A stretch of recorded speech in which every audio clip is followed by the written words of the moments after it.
கிறிஸ்துவுக்குள் பிரியமான என் தேவ ஜனங்களே, என் சகோதர சகோதரிகளே, இயேசு கிறிஸ்துவின் இனிய நாமத்தினாலே உங்களுக்கு அன்பின் வாழ்த்துக்கள். இன்று நம் தேவனாகிய இயேசு கிறிஸ்து நம்மளுக்கு கொடுத்திருக்கிற ஜீவனுள்ள வார்த்தை என்னவென்றால், ஆபகுக் 3ஆம் அதிகாரம் 19வது வசனம். ஆண்டவராகிய கர்த்தர் என் பெலன். ஆமேன். ஹல்லேலூயா. இன்னைக்கு ஏசப்பா இன்னைக்கு உங்களை பார்த்து தாங்க சொல்கிறாங்க, ஆண்டவராகிய கர்த்தர் பலனுங்க.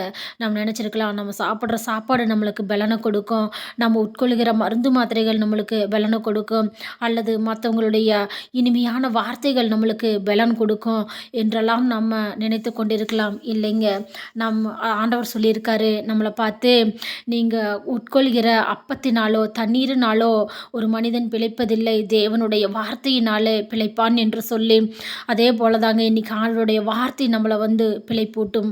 பிரியமானவர்களே, நம்ம ஒவ்வொரு நாளும் அனுதினமும் ஆண்டவருடைய வசனங்களை உட்கொள்ளும் போது அதுவே நம்முடைய வாழ்க்கைக்கு, நம்முடைய உடலுக்கு ஆரோக்கியத்தையும் இன்பத்தையும் மகிழ்ச்சியையும் மனசுக்கு சமாதானத்தையும் கொடுக்குங்க.